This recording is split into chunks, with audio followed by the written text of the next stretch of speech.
Bueno, para mí es un gusto, como vicepresidente Fundavoz, una fundación que nació hace 5 años, con una idea muy determinada y con el amor a los libros, el de crear cosas que están naciendo a través del papel y calculo que dentro de poco a través de una web, y donde podemos poner el pensamiento contemporáneo, no solamente de aquella santa que ya fue, sino de lo que nos recordamos. Cuando el poeta y amigo Rojas me vino un día con la idea de producir esta colección, la fundación se sumó a la idea. Y al comienzo, como todas las cosas, al comienzo uno comienza a pensar de que el trabajo va a ser duro, que el trabajo va a ser tremendo. Y sin embargo, Romance de Mar, de Carlos Hugo Aparicio, una obra realmente increíble, única, inédita. Un poemario de Benjamín Toro, nuestro poeta querido, poeta popular, de orilla a orilla. Y ahora, un trabajo testimonial increíble.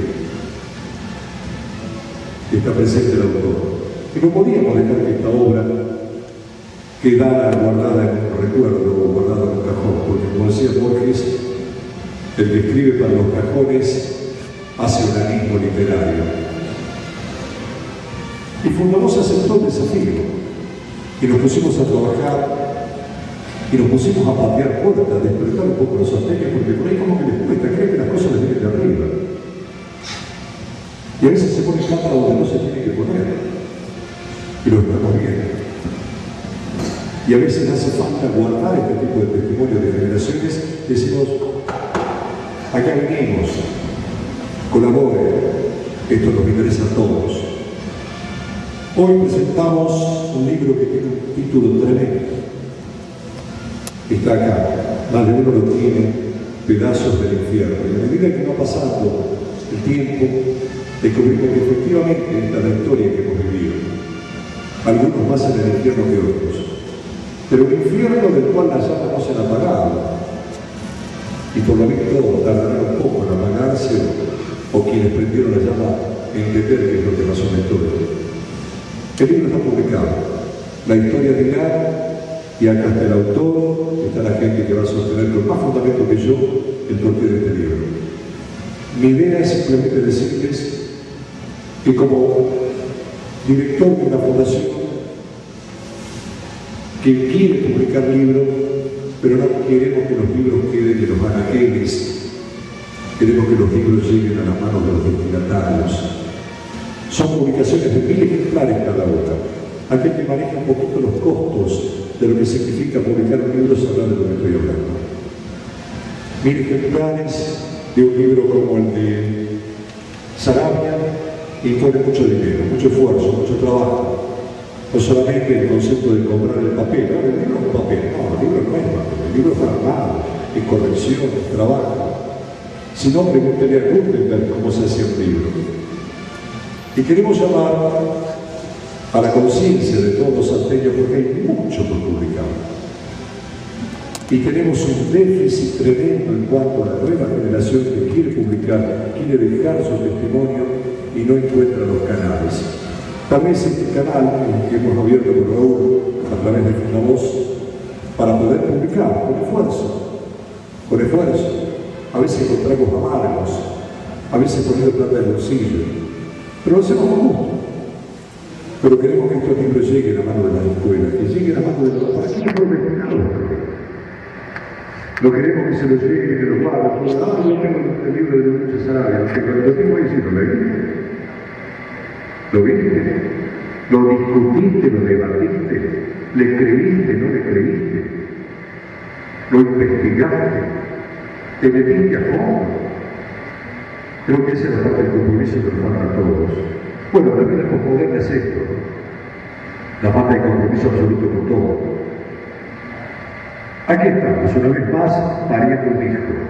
Y un hijo gordo, un hijo que daba el peso de oro. Porque veníamos con unos flaquitos, porque andábamos con poca plata y de pronto pasamos a este elefante blanco que tenemos acá, pero no, a este no se podía cortar. Esto no se podía ocultar y tenía que decirse como lo dice el autor.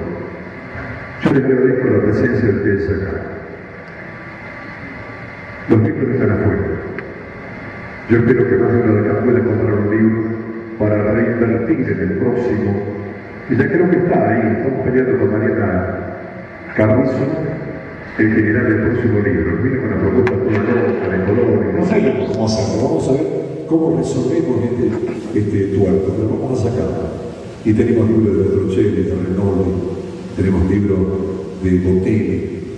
La idea era sacar libros de autores que estuvieran vivos, pero Botelli está vivo. Lo que lo conocimos al Coco, sabemos que Coco está caminando las calles como todas las mañanas, y para mí, querido amigo, está vivo. Yo le pido un aplauso, no todavía por el autor, yo pido un aplauso por el esfuerzo y un aplauso por el libro que acaba de hacer, nada más.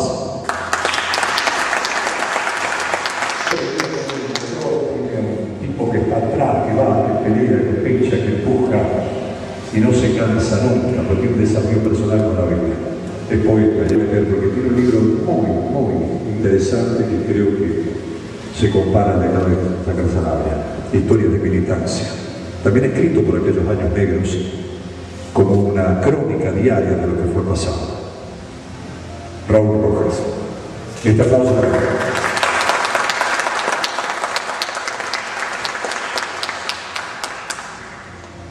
Bueno, en principio tenemos que ser formales. Vamos a agradecer profundamente la presencia del señor presidente del Consejo Deliberante, Matías Canepa, los señores concejales aquí presentes. Vamos a agradecer también la presencia del profesor Miguel Ángel Cáceres, quien ha llegado hasta aquí en representación del señor intendente de la municipalidad de la ciudad de Salta, don Miguel Ángel Isa. Queremos agradecer la presencia del señor coordinador de bibliotecas y archivos de la provincia, que está allá lejos, que está un poco enfermo, un poco delicado, y seguramente este aire le debe estar haciendo sufrir sus consecuencias. Matías Canepa, dirigente bibliotecario y director de la Biblioteca del Poder Legislativo de la provincia de Salta. La chicharra cantor, está llamando chaqueño, perdón. Y por supuesto de todos ustedes que han venido a compartir con nosotros esta singular jornada. Cámara de Diputados de la provincia de Salta, al doctor Carlos Sarabia, concejal municipal de la ciudad de Salta. De mayor consideración, tengo el agrado de dirigirme a usted a los fines de agradecerle la invitación a la presentación del libro Pedazos del Infierno, Salta 1973-1976, de su autoría. Razones de índole personal me impidieron viajar a Salta para el día de la fecha. Le hago llegar esta misiva en respuesta a su cordial invitación del mismo modo. Cámara de Diputados de la provincia, presidencia, al doctor Carlos Humberto Sarabia presente, le digo usted a efecto de hacerle llegar mi agradecimiento por el obsequio de libros que hiciera llegar oportunamente para la biblioteca de la Cámara de Diputados. Asimismo, adjunto a la presente, decretos de presidencia de la Cámara de Diputados, en donde se declara de interés la presentación del libro Pedazos del Infierno, Salta, 1973-1976, que se realizará el 22 de marzo del 2011 en el Centro Cultural América. Sin otro particular, saludo a usted atentamente, doctor Manuel Santiago Godoy, y el decreto número 26 que dice, visto las facultades conferidas a la presidencia de esta Cámara en sesión del 30 del 11 del 2010, el expediente número 91-26.344/11, y considerando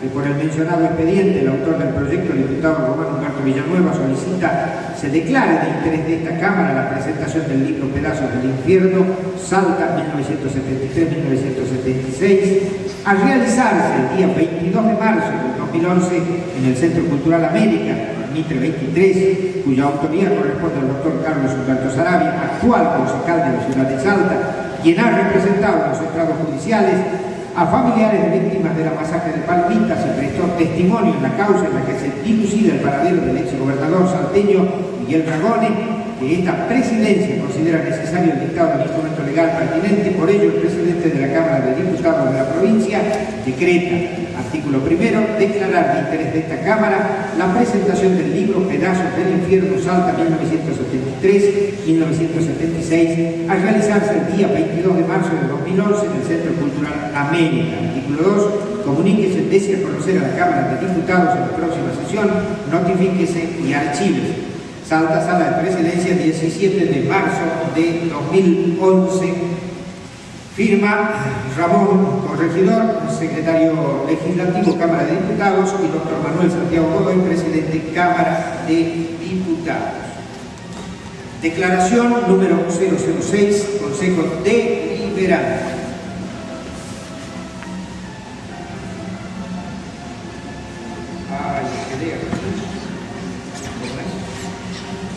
Por favor. Ahí está.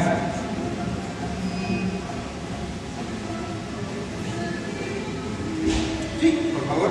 Referente expediente 135-248 de 2011. Autores concejales Raúl Romeo Medina, Ariel Enorme Burgos y Arnoldo Jesús Tonini. El Consejo Deliberante de la Ciudad de Salta, en reunión acordado y declara: primero, declárese de interés municipal la obra literaria Pedazos del Infierno, de autoría del señor concejal Dr. Carlos Humberto Sarabia. Artículo segundo, encomiéndese al Departamento Ejecutivo Municipal dar debida difusión al presente declaración de interés municipal. Artículo tercero, publíquese y dese al registro municipal, dada en las altas sesiones del Consejo Deliberante de la Ciudad de Salta a los 9 días del mes de marzo de 2011. Muchísimas gracias. Cumplidas pues las formalidades, vamos a los hechos. Hemos publicado 3 libros. Uno de Carlos Hugo Aparicio, que nos parecía una obra más que importante como para inaugurar una colección de esta naturaleza. Y es sobre todo una metáfora del amor de Felipe de Cuellar. Más que nada eso, en portada se señala una poesía grande, testimonial, social, comprometida.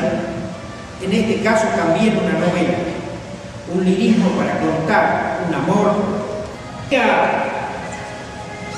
significar más que nada un paisaje con muchos blancos que de a poco se fueron llenando, que de a poco fueron ocupando espacios distintos. Aquí están los personajes de la historia contemporánea de Salta, cada uno en su lugar, cada uno moviéndose según su conciencia. El autor nos deja aquí este testimonio, pero hay una cosa importante que a nosotros nos llevó fundamentalmente a publicar, y es que no juzga a nadie. Señala los hechos, los pone en evidencia, y cada uno sabrá en su momento defender su posición, justificarla o bien el otro que la reciba entenderla.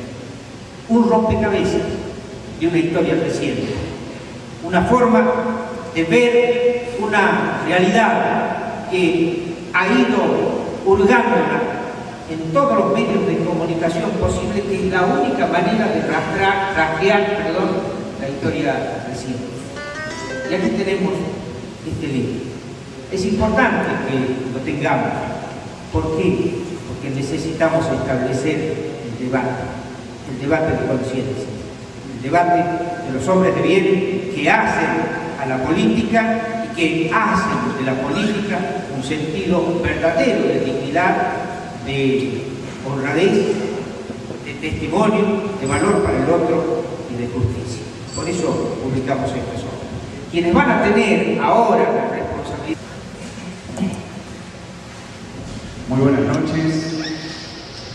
Muchas gracias por la invitación y quiero decir que a título personal vengo a compartir con el amigo Carlos Humberto Sarabia, conocido así por todos, la presentación de su libro. Como amigo, habiendo leído el libro de un amigo, que antes de terminar el 2010 me llegan con la novedad de este libro que estaba naciendo.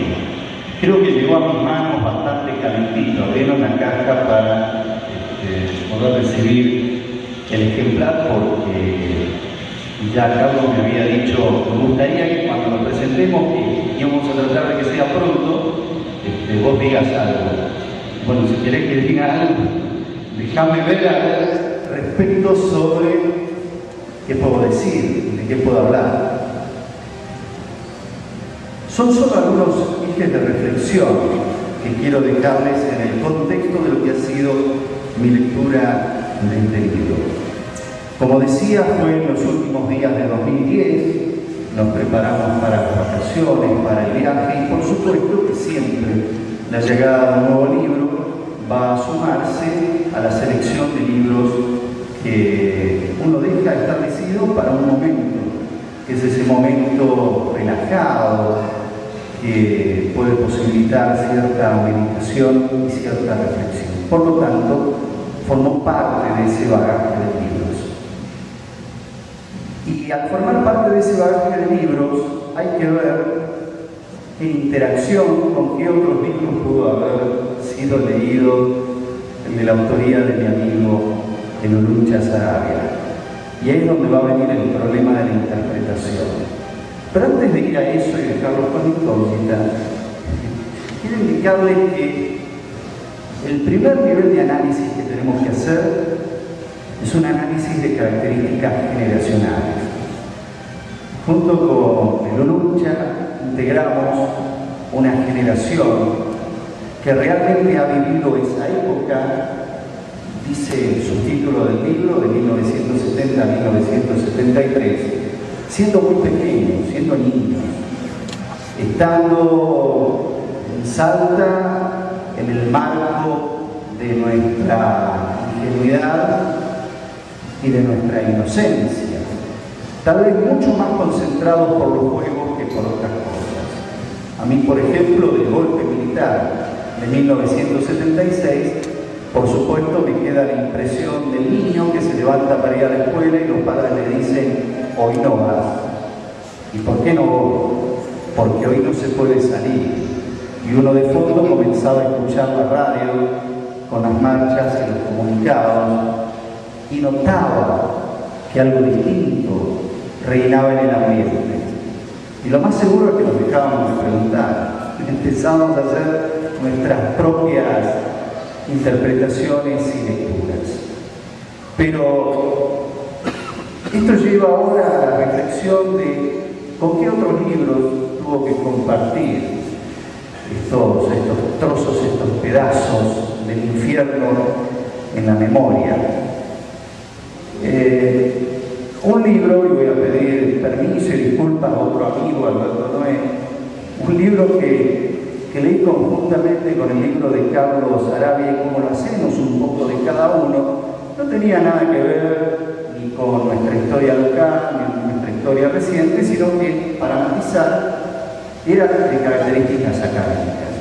El libro Sistemas Sociales de Niklas Luhmann, un abogado y sociólogo de origen alemán, que revolucionó en cierto sentido algunos paradigmas, ¿no?, de interpretación y lectura de lo sociológico, especialmente muy compenetrado con lo que se denomina también la cibernética de segundo orden, que es trabajada por un autor también de origen alemán, Heinz von Foster, que habla sobre de qué manera los seres humanos participamos en esta capacidad que tenemos, que es la de conocer. Y von Foster habla de la capacidad que tiene el ser humano de observar, como una capacidad mucho mayor a la de ver, es la de poder percibir y comprender determinadas situaciones, que nos permite estar en cierto contacto con lo que denominamos la realidad. Pero para él existe una observación de segundo orden, que es la observación que nosotros hacemos de observaciones que han hecho ya otros observadores. Y leyendo el libro de Carlos dije, oh, esto es lo que hace el Uruncha con lo que ha sido la historia de nuestra infancia. ¿Por qué? Porque además, si uno va al libro, no se va a quedar con los datos fríos del 70 al 73. Hay una excelente contextualización que nos remonta a la década del 60, incluso ya iniciado los 60, antes de la mitad de los 60, y también, por supuesto, tiene proyecciones más allá del 73. ¿Y cuál es la tarea de un autor que se pone a trabajar sobre un tema histórico al cual lo pudo haber vivido personalmente, pero lo vivió desde una perspectiva determinada? Es principalmente, lo encontramos en la obra de Carlos Saravia, una recopilación de testimonios, una recopilación documental, una recopilación de información periodística que es muy profusa, de entrecruzamiento de datos basados en esos testimonios, en esas documentaciones, en esos artículos de distintos medios de comunicación, también interrelacionando hechos a nivel nacional y a nivel internacional. Ni más ni menos que detenerse en aquellas observaciones que otros habían realizado sobre lo que había ocurrido. Ha hecho una observación de segundo orden, ha rescatado la experiencia de otros y como observador de segundo orden condiciona esa observación a muchos factores: la búsqueda documental, los testimonios de quienes pudieron haber vivido, sobrevivido y aportar algunos relatos vinculados a estos acontecimientos, pero también, por ejemplo, la información periodística, que ya de por sí es una observación de segundo orden. Ya son datos obtenidos a través de distintas fuentes y en donde puede aparecer la particularidad que los datos no son los correctos o que los datos pueden tener contradicciones respecto a las distintas fuentes. Y lo importante también es poder detectar ese tipo de cuestiones como aparecen en más de una oportunidad en el desarrollo de este libro de acuerdo a las fuentes que han sido consultadas.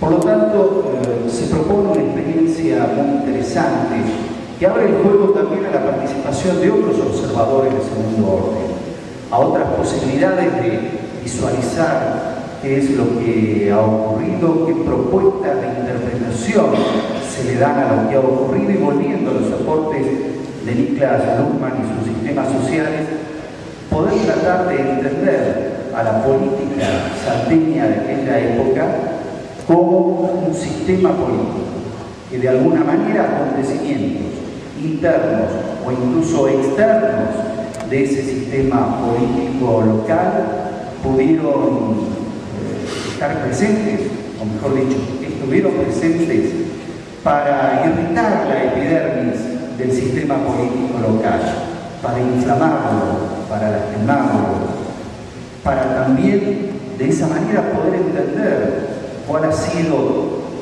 la realidad política que hemos vivido y de qué manera esa realidad también puede ir condicionando de alguna manera lo que estamos viviendo ahora y lo que se puede proyectar hacia el futuro.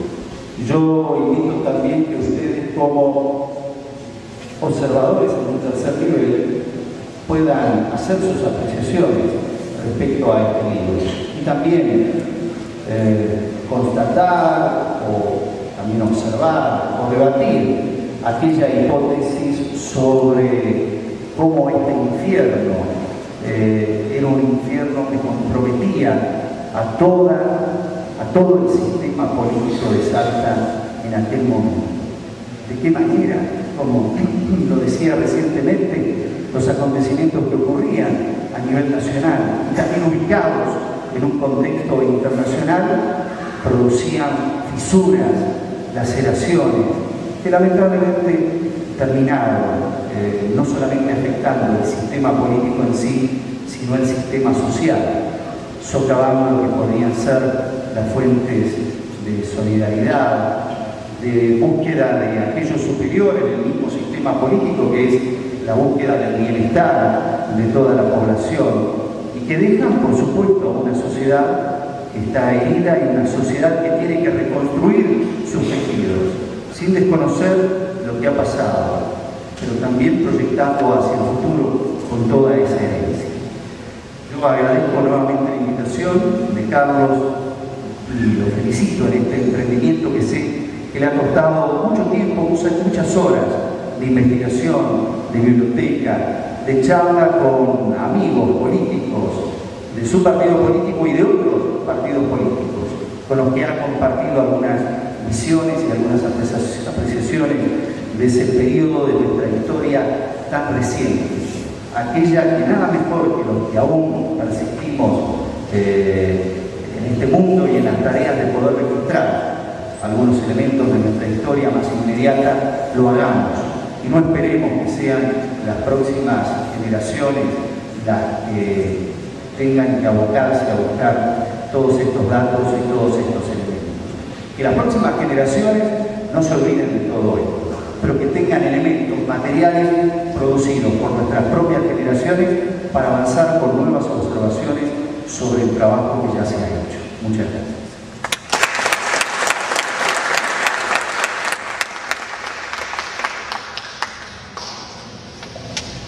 Bueno, decía Carlos Botori que quería que hagamos una presentación que sea tan formal y la verdad que lo comparto ese criterio porque la mayoría de los que están acá son amigos, son personas con las que he vivido desde chico. Están mis papás, están mi hermana, están mi familia, están mi esposa. Y otra con la que venimos de manera cotidiana charlando sobre un pedazo de la historia que creíamos que no estaba suficientemente explorado. Y las causas indudablemente son diversas. Me acuerdo que mi ingreso en este periodo se da de la mano de Pablo Gómez. Me vino a buscar como abogado, yo particularmente poco conocedor de la historia y sí convocado a título de abogado. Terminé apasionado por esta etapa. Tengo a Carlos Villamayor acá el hermano Víctor Noé, Alberto, persona a la que no conocí, pero le escuchaba nombrar tanto, con Martín Díaz y con muchos abogados que estaban en su momento estudiando en Tucumán, que está Guillermo Martinelli, incluso personas con las que compartía yo parte de mi ejercicio profesional, pero que no tenía quizás la idea o la dimensión de lo que ellos venían haciendo, en una clara demostración de que en esa época, en los 60, en los 70, lo que había era un compromiso que sería muy bueno recuperar. Él veo a mis hijos caminando con total libertad y él mencionaba esto de que hubo una época en que no existía esta posibilidad. Pareciera ser que hasta la educación se había encorsetado en determinados parámetros y que no había un esquema de libertad para ejercer cualquier acto, para estudiar lo que se quisiese. Había carreras que hasta eran peligrosas en ese momento, en donde vimos que, bueno, vino una respuesta al marxismo, al comunismo. Esto se dio en Latinoamérica con una propensión a encomendarle el gobierno a las Fuerzas Armadas. Encomendarle el rol no solamente de custodiar la seguridad nuestra, sino también de conducir los destinos de un país. Hoy lo que está claro en esa época indudablemente que no lo estaba. Y por supuesto que todo lo que tenía un contenido autoritario, porque en definitiva casi abrevado de ese esquema, terminó siendo, creo yo, lo que ha determinado una respuesta muy compleja. Una Argentina dividida, una Argentina que ha trasuntado todas estas divisiones en las localías. Y bueno, en Salta hemos tenido, el libro se refiere a un periodo convulsionado, inexplicablemente violento. Lo que vivimos hoy, algunos de los que creemos que a veces en el accionar político tenemos una participación quizá hasta polémica y de fricción, si se quiere. Creo que ni siquiera tenemos todavía la dimensión clara de lo que ha sido esa época, donde pensar distinto generaba consecuencias que involucraban la vida, que involucraban la libertad, que involucraban el compromiso con el derrotero personal, la frustración de objetivos, de sueños, de perspectivas. Bueno, el saldo hoy claramente es deficitario y también lo es por esta oscuridad que hay, un periodo que tendría que tener más luz. Yo soy de los que piensa que, habiendo participado en muchas de las causas en las que se investigan crímenes de lesa humanidad, no ha habido una correspondencia entre lo que era el derrotero judicial con lo que tenía que ser la correspondencia con lo realmente ocurrido y lo vivido. Se ha sesgado la historia, y una historia sesgada nos conduce indudablemente a una respuesta judicial que no va a tener sentencias quizás adecuadas y que tengan un sustento, un sustrato que nos permita decir que hacemos justicia y que esa justicia también tiene un basamento y un motivo y una justificación. Por eso es que en algún momento nos decidimos primero a esbozar los pensamientos y a investigar partes de esta etapa en algunos semanarios. Agradezco a Álvaro Borela en su momento, con Cuarto Poder, que nos permitía cada viernes a la noche salir a trabajar, a escribir y a publicitar nuestras ideas. Periodistas comprometidos como Sergio Poma, que nos abrió el micrófono para hablar cuando en el año 2002 todavía no se podía. Había una magistratura en el Fuero Federal que todavía respondía a lo que había sido esa muralla donde se estrellaban había cuerpos, amparos en la época de la dictadura y en el periodo de terrorismo de Estado que también abarcó un gobierno constitucional. Hoy tenemos claridad de que el 24 de marzo no se inició el terrorismo de Estado en Argentina, sino que tuvimos una etapa previa. Que hubo una historia como el justicialismo que ha culminado en un periodo muy violento. Se ha dividido de la peor manera interna entre sectores progresistas y más conservadores, entre la ortodoxia y lo que era la tendencia revolucionaria, y que culminó en desapariciones, en muertes absurdas, en asesinatos con garantías de impunidad, en detenciones arbitrarias. Y esto después ha tenido una sistematización. Lo que era producto del apasionamiento, de la intolerancia ideológica y de ese divisionismo que ya después abarcó a toda la ciudadanía, terminó en un esquema más organizado. Una vez se habla de crimen organizado y decimos a qué responde la tipología, y en realidad creo yo que los dictadores lo que han hecho ha sido organizar. No ha habido más que sistematización después del 24 de marzo, la apropiación de vidas, de prestigios, de patrimonios y de futuros por parte de la dictadura obedeció a un plan sistemático. Muchas veces hemos pedido que estas investigaciones se hagan de manera conjunta. En estos tiempos ha ocurrido que una persona que era familiar del desaparecido concurría a la justicia y pedía una investigación. Y el único dato que tenía era que en alguna calle, alguna noche, su esposo, su pariente, su hijo, había sido chupado o había sido detenido, o presuntamente detenido. Y a 35 años no tiene más que eso.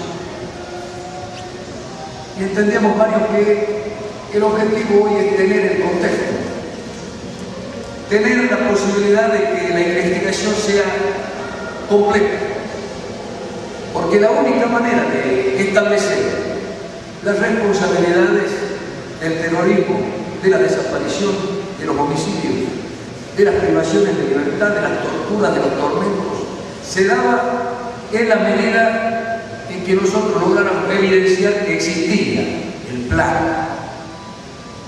Y por supuesto, a lo que antes era, durante el gobierno de Isabel Perón, con algunos sectores desorganizados pero exageradamente violentos, una traducción en lo que ha sido el gobierno militar. Con esta organización lo que había sí era el orden propio de las Fuerzas Armadas, la planificación, la zonificación del país, la encomienda de lo que era la represión en los más feroces. El principio de idoneidad para acceder a un cargo había caído en desueto público. Ya no había vigencia de ningún principio ético y de ningún principio de acceso por capacidad, sino por ferocidad, por la posibilidad de responder a ese verticalismo que se aplicaba para desaparecer personas y para sancionar a que opinaran diferente. Se daba inísima. Las elecciones entonces eran a la inversa. Y bueno, Salta tiene 225 víctimas del terrorismo, que abarcan, insisto, un periodo que va desde el año 74 hasta el final de la dictadura militar. Mi homenaje es para esos 225 desaparecidos. El trabajo que al principio se concentraba, les diría casi en una tarea profesional de abogado. Estábamos participando como querellantes o representando víctimas de familias afectadas por el terrorismo y decíamos, ¿cómo hacemos para recabar datos? Bueno, al principio solamente teníamos versiones acomodadas de los que habían investigado. Y curiosamente en esa época se le encomendaba investigar los crímenes a los que los ejecutaban. Alguien que era desaparecido o asesinado tenía como jefe de la investigación a Joaquín Guillermo. Esa era la persona que desde el año 65 venía siendo la encargada de reprimir, de encubrir y de fraguar las versiones para que encima demonizáramos a las víctimas. Esa persona hoy tiene todas las garantías que nos da la Constitución. Y está bien que sea así porque nosotros aspiramos a que el Estado de Derecho sea pleno. Pero está claro también que han logrado demorar esta justicia 35 años para obtener esta prisión domiciliaria, que aparece para ellos como un bálsamo y que para nosotros en realidad quizás no tenga tanta importancia porque la condena moral ya está de hace muchos años. Yo lo que nos queda así es buscar legar a nuestros hijos y a las generaciones que vengan esa luz que está faltando. Decía también que ha habido una planificación por parte de los militares. Si hay algo pendiente en lo que es la condena al terrorismo de Estado, es la investigación de lo que eran los aparatos de inteligencia. Hasta el día de hoy, la mayoría de las causas, les digo todas, las que se tramitan en el Fuero Federal de Salta, no tienen como imputados a los militares que integraban el batallón de inteligencia 143 que estaba en la calle Belgrano, donde también se torturaba. Ninguno de ellos, a pesar que era gente que estaba adoctrinada en prácticas de contrainsurgencia. El ejército venía con preparación por militares franceses que habían venido desde el año 62 a Argentina a prepararlos no ya en lo que era la ortodoxia militar. Se los preparaba en la extracción de información por torturas, en la imposición de tormentos al detenido, porque para ellos era fundamental que el detenido en 2 horas proveyera toda la información.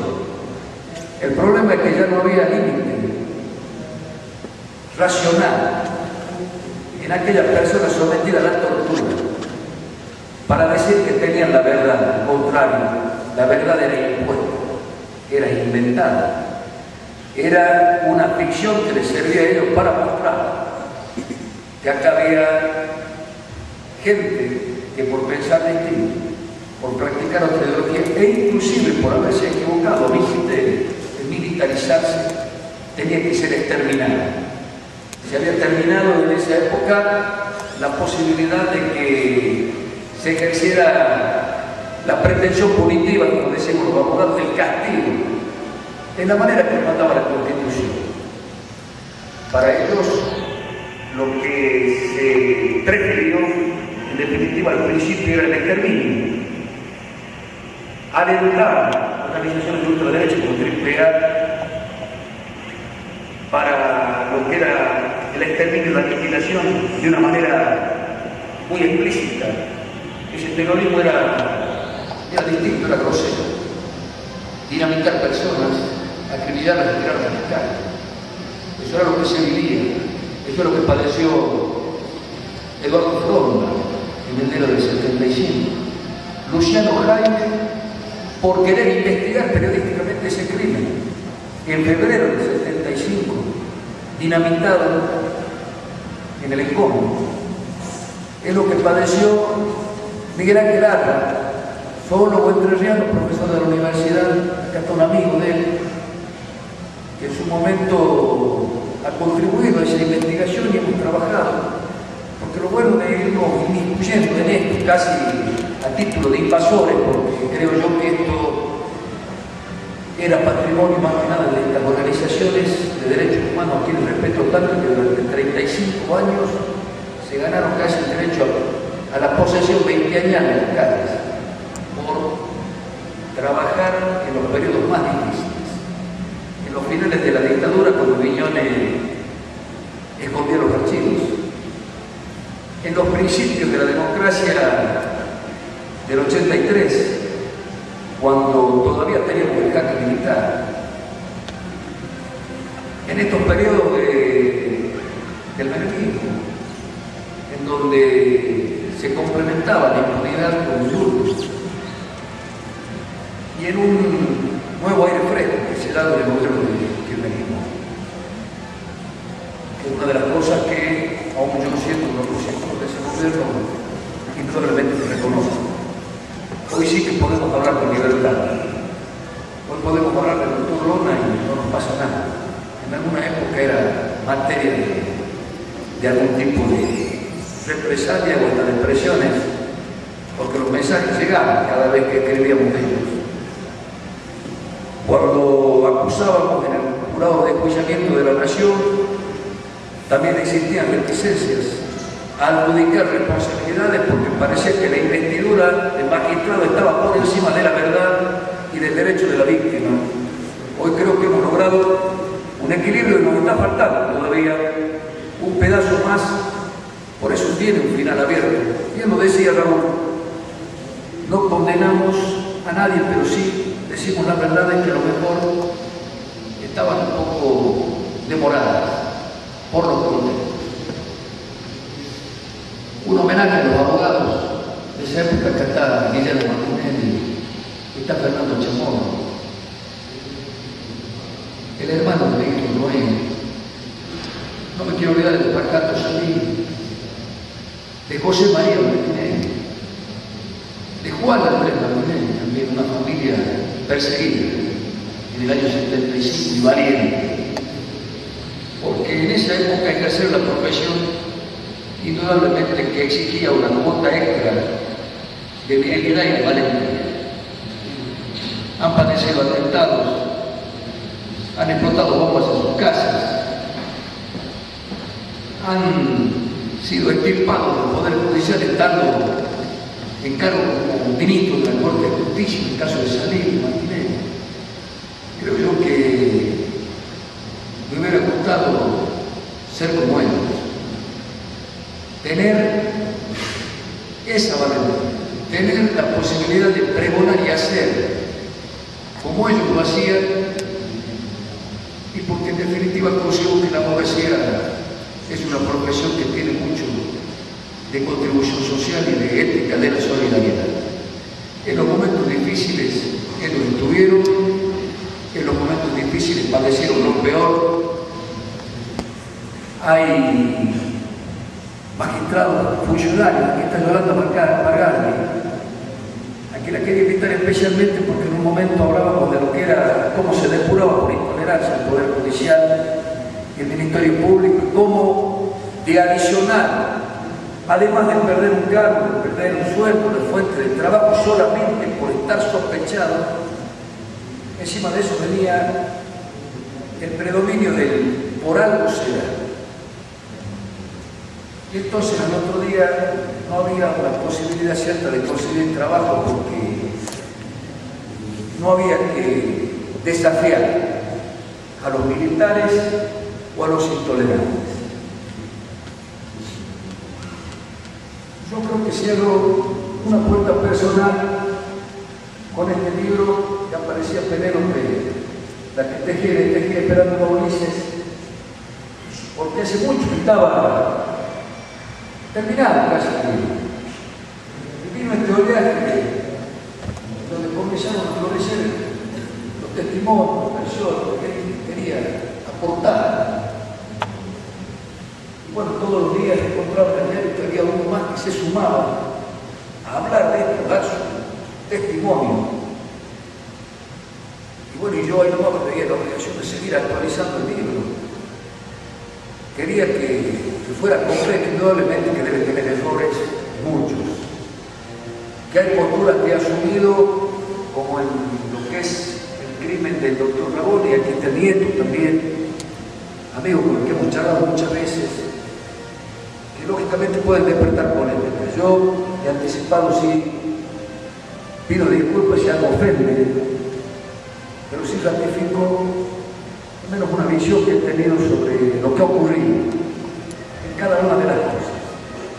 Acá se reparten todo lo que aparece en el libro, roles hidalgos, virtuosos, valientes, como también sombríos y hasta execrables. Pero esa es la verdad que al menos yo he ocultado, quizás con errores. Esa es la historia en sí. Cada uno elige el rol que ocupa en determinada etapa de la historia y bueno, lógicamente que hoy la obligación de nosotros es ponerlo de relevancia. Cada uno de ustedes concluirá, cada uno de ustedes indudablemente valorará de distinta manera, pero yo lo único que espero es simplemente haber aportado humildemente, porque soy un abogado, no tengo pretensiones de escritor, simplemente colaborador de una justicia que creo que todavía está en deuda, que avanza a pasos lentos, exageradamente lentos. 35 años de demora indudablemente nos lleva a la conclusión de que hay muchos que no verán la luz, no verán la verdad, no verán siquiera el final de un capítulo que necesariamente tiene que tener una sentencia, una respuesta del Estado que no se agotó en indemnizaciones. Esa fue la parte más banal de esto, a pesar que a algunos les gusta hablar para denostar a las víctimas del terrorismo.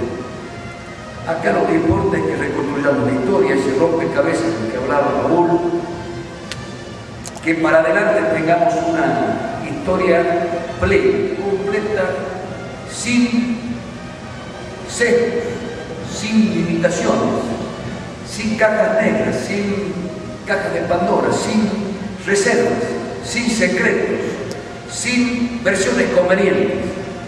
La historia lo que es lo objetivo, lo que pasó, lo que vivieron sobre todo ustedes, que son mayores que yo. Yo tenía 5 a 8 años, por eso es que he acudido a cada uno de los que pude como protagonista de la historia para tener una visión más completa. Fui a los diarios, aquí están los responsables y los directores de las bibliotecas, los que me intimaban también con mucho afecto y con mucho tacto, y me dicen: no lucha, devuelve los diarios, que nos van a sancionar, porque sacábamos diarios, obviamente que teníamos plazo de devolución, y nos apasionábamos, y a la noche que estábamos trabajando, leyendo una historia que no habíamos conocido plenamente. Bueno, este es el fruto de ese trabajo, y mi agradecimiento y mis disculpas a estos señores que me han sabido entender, que me han apañado en estas inconductas a la hora de pedir información. Y bueno, a mi familia, sí, el agradecimiento más pleno, a ellos es a los que les he quitado tiempo, a ellos es a los que en definitiva les he pedido de estar de una manera más armónica por trabajar en esto, que creo que